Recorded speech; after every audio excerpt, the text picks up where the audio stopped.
Good morning students. आज जो topic halo alkanes hello एलीन्स हम लोग शुरू कर रहे हैं, कई बच्चों को जूम क्लास में थोड़ी दिक्कत आ रही थी। आज को एकदम शुरुआत से पढ़ते हैं। क्या था ये हेलो एल्केन्स?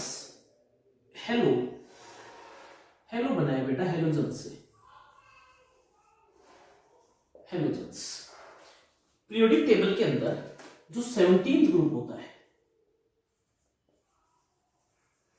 वो हम लोगों को बताता है हेलोजन्स के बारे में। सबसे पहली जो हेलोजन होती है वो फ्लोरीन, फिर होती है क्लोरीन, फिर होती है ब्रोमीन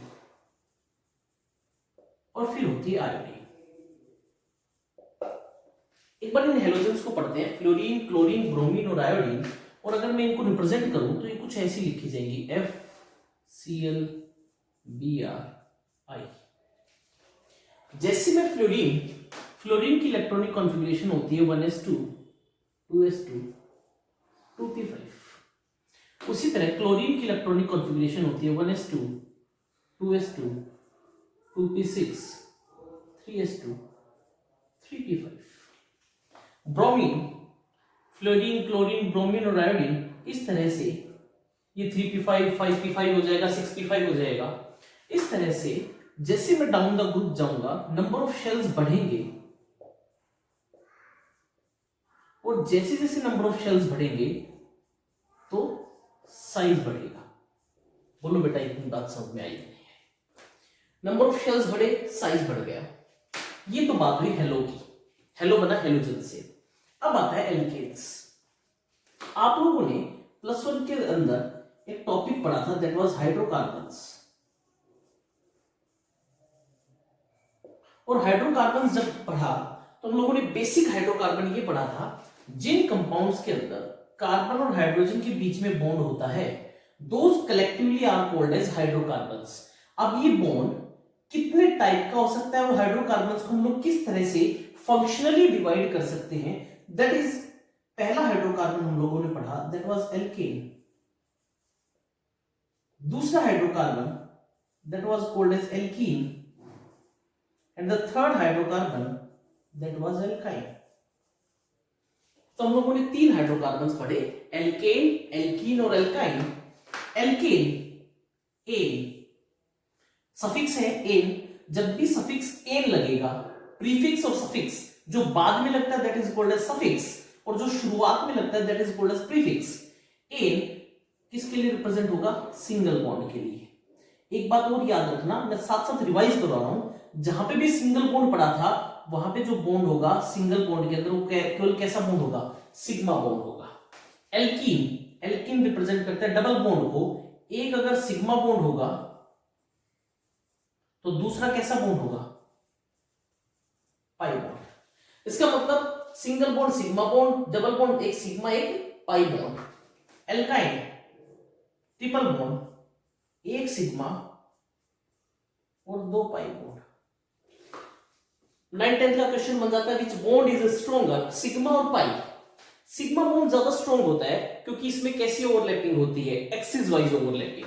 एक्सिस वाइज ओवरलैपिंग का मतलब होता है ये, अगर मैं 2 p ऑर्बिटल लेता हूं, एक p ऑर्बिटल ऐसा है, दूसरा p ऑर्बिटल ऐसा है, ये जो बॉन्ड बना ओवरलैपिंग। ओवरलैपिंग का मतलब होता है ये है, इसके ऊपर ये कितना आ रहा है, ये दूसरा partial, this is called as overlapping. अगर पूरा नहीं आ रहा है this is called as partial overlapping. अगर एक दूसरा दूसरे के ऊपर आ जाता है that is called as fully overlapping.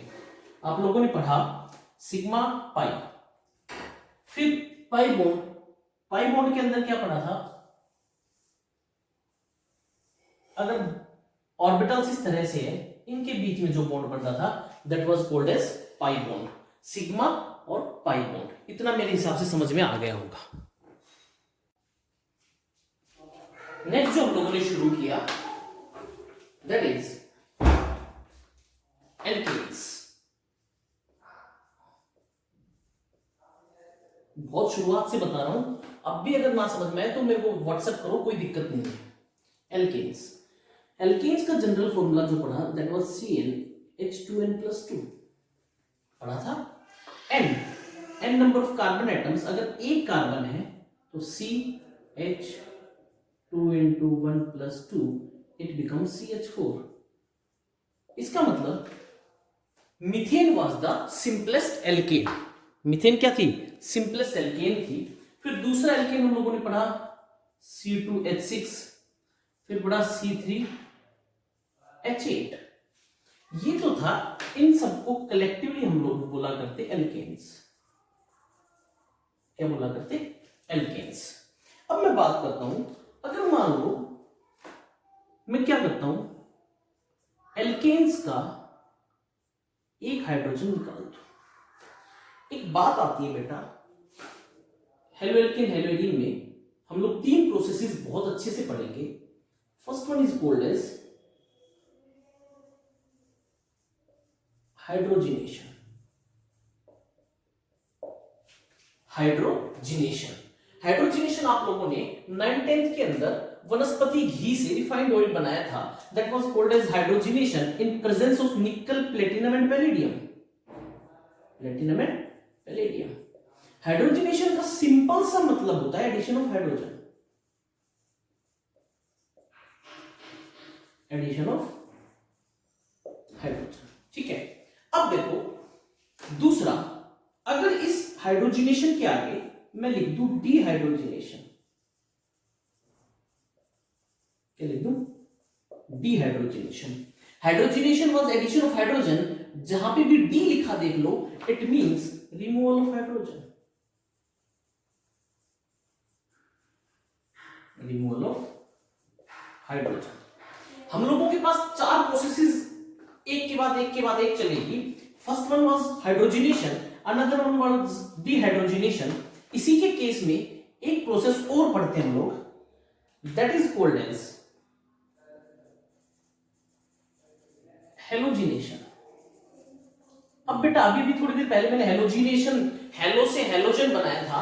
हेलोजिनेशंस यानी कि हेलोजन कौन कौन थी? फ्लोरीन थी, क्लोरीन थी, ब्रोमीन थी और आयोडीन थी। फ्लोरीन, क्लोरीन, ब्रोमीन और आयोडीन का addition that was called as halogenation. अगर मैं बात करता हूं हेलोजिनेशन, एडिशन ऑफ हेलोजन। अब बेटा टॉपिक का नाम जो था दैट वाज हेलोएल्केन्स। एल्केन्स क्यों नाम पड़ा? हम लोगों ने पढ़ा था सफिक्स एल्केन इसलिए आता है क्योंकि बॉन्ड कैसा होता है? Single bond. हेलो, हेलो से बना हेलोजन। इसका मतलब हेलोएल्केन्स में बॉन्ड सिंगल रहेगा और किसका एडिशन होगा? हेलोजन का एडिशन होगा। That was called as halogenation. Another one, अगर मैं कहता हूं डीहेलोजिनेशन,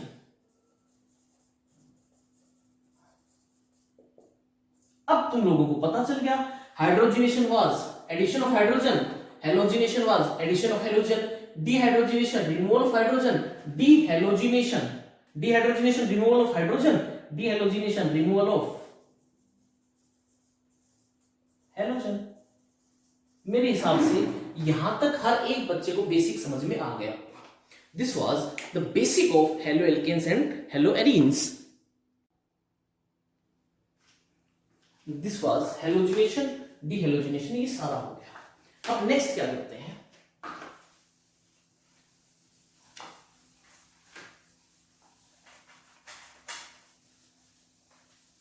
नेक्स्ट जो आप लोगों ने प्लस वन में भी बहुत पढ़ा, आज उसको एक बार थोड़ा एनलार्ज करके पढ़ते हैं। R, that was called as alkyl group.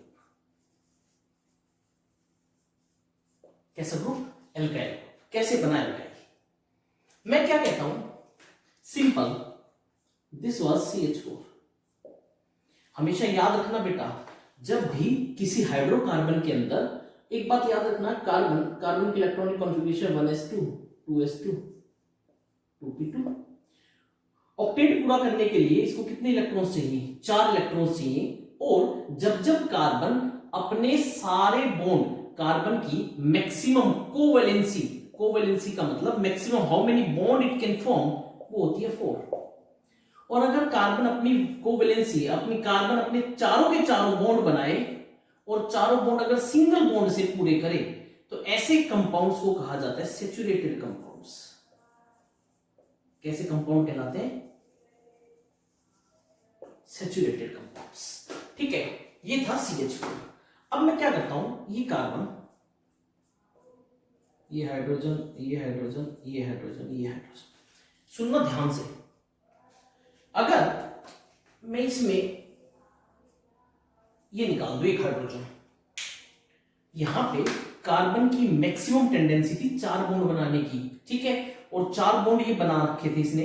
अगर मैं क्या कहता हूं, कोई भी एक रिएजेंट लेकर के एक बॉन्ड तोड़ दूं, वैसे तो एक्सोथर्मिक एंडोथर्मिक प्रोसेसेस होती हैं, बॉन्ड टूटना बॉन्ड जुड़ना, वो आप लोगों ने थर्मोडायनेमिक्स में सब पढ़ रखा है +1 के अंदर, एक्सोथर्मिक एंडोथर्मिक आप लोगों ने पढ़ा था। एक्सोथर्मिक में delta H was negative, endothermic में डेल्टा एच वाज पॉजिटिव। अगर मैं ऐसे बॉन्ड तोड़ूं तो देखो एक बॉन्ड टूटते ही कार्बन की बॉन्ड कितने रह गए, 1 2 3, जबकि कार्बन की बॉन्ड बनाने की टेंडेंसी है 4 की, अब बॉन्ड बना पा रहा है 3। जब भी किसी भी एलिमेंट की कंपाउंड की अपनी मैक्सिमम टेंडेंसी पूरी नहीं कर पाता है, यहां पे तो जो ये था दिस वाज स्टेबल। और स्टेबल आप लोगों ने पढ़ रखा है, एक रूल होता है एनर्जी स्टेबिलिटी रूल, जो कि ये कहता है अगर किसी कंपाउंड की एनर्जी, किसी कंपाउंड की, किसी एलिमेंट की, किसी भी सिस्टम की एनर्जी कम तो स्टेबिलिटी ज्यादा, और अगर एनर्जी ज्यादा तो स्टेबिलिटी कम। इसीलिए हर एक सिस्टम स्टेबल होने के लिए ये चाहता है कि मेरी एनर्जी क्या हो जाए, कम हो जाए। बोलो बेटा इतनी बात समझ में आई या नहीं आई? ठीक है, अब मैं क्या कर रहा हूं, जैसे ही कार्बन CH3 हो गया, एल्केन था, एल्केन में से मैंने कुछ नहीं किया, हाइड्रोजन निकाला है, हाइड्रोजन निकालना कहलाता है डिहाइड्रोजिनेशन, और CH3 बन गया, तो बताओ क्या हो गया, CH3। इस ग्रुप को कहा जाता है R and this is called as alkyl group. कैसा ग्रुप कहलाता है, एल्काइल ग्रुप। बोलो बेटा बात समझ में आई या नहीं? अब मैं क्या कर रहा हूं, मैं सबसे सिंपल हेलो एल्केन बना रहा हूं, मैं लिख रहा हूं CH4 + Cl2 photochemical reaction HNu, तो क्या बन जाएगा CH3Cl + HCl। बोलो था या नहीं था, CH4 + Cl2 gives HNu, CH3Cl + HCl। अब बेटा ये जो CH3Cl है, मैंने क्या बताया, किसी भी एल्केन में से एक हाइड्रोजन निकालो वो बन जाएगा एल्काइल, और एल्काइल चाहे वो एक कार्बन वाली एल्केन से बने, 2 से बने, 3 से बने, उनको जनरली रिप्रेजेंट किया जाता है R से, और ये Cl X, क्योंकि फ्लोरीन क्लोरीन ब्रोमीन आयोडीन, ये क्या बन गया RX, और यही तो वो था जिसका नाम क्या था, हेलो एल्केन। बोलो बेटा बात समझ में आई या नहीं आई? ठीक है, अब जो हम लोग पढ़ाने जा रहे हैं मैं बताऊंगा, मैं क्या लिखता हूं, मेरे हिसाब से इतना समझ में आ गया होगा। मैं फिर से इसको शुरू करता हूं, मैं क्या कहता हूं,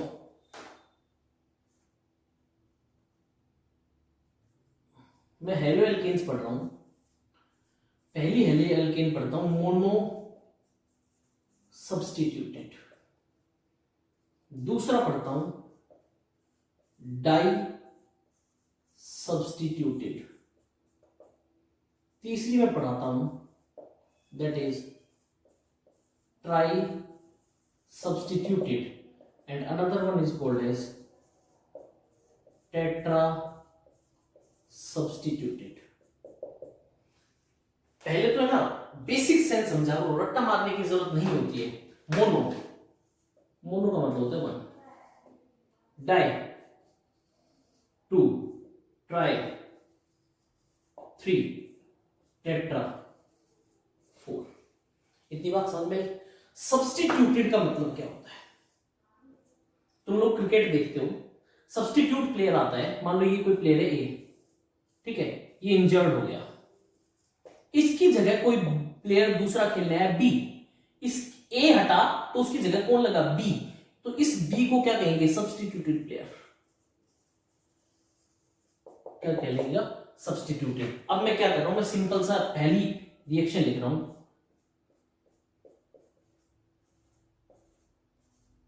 प्लस HNu फोटोकेमिकल रिएक्शन है, एनर्जी ऑफ अ फोटोन, +1 में आप लोगों ने स्ट्रक्चर ऑफ एटम में पढ़ रखा है, CH4 + Cl2। क्या मैं इसको ऐसे लिख सकता हूं,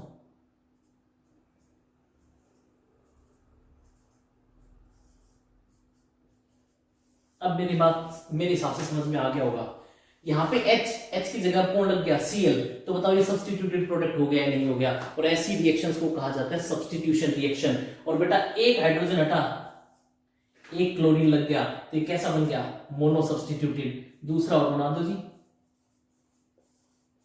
बोलो, CH2Cl2, बोलो। तीसरा CHCl3, चौथा CCl4। बताओ CCl4 जो बना वो टेट्रा सब्स्टिट्यूटेड प्रोडक्ट बना या नहीं बना। इससे ज्यादा सब्स्टिट्यूशन हो भी नहीं सकता। चारों के चारों हाइड्रोजन हटा करके चारों के चारों क्या लगा दी, क्लोरीन लगा दी या नहीं लगा दी। एक बार इसको ढंग से देखो, एक मिनट के लिए। हम लोगों ने क्या किया, पहला जो स्टेप था that was CH4 plus Cl2 give CHCl3, CH3Cl। CH3Cl को कलेक्टिवली हम लोग क्या लिख सकते हैं, RX, R was alkyl group, X यहाँ पे कौन हो गया, क्लोरीन। दूसरा CH3Cl, दूसरा क्या बना CH2Cl2, तीसरा प्रोडक्ट बना CHCl3। और ये बहुत इंपॉर्टेंट प्रोडक्ट ऑर्गेनिक केमिस्ट्री के हिसाब से, this is called as chloroform. और इस CCl4 को बोला जाता है कार्बन टेट्रा क्लोराइड। बोलो बेटा बात समझ में आई या नहीं आई। मेरे हिसाब से सबको समझ में आ गया होगा।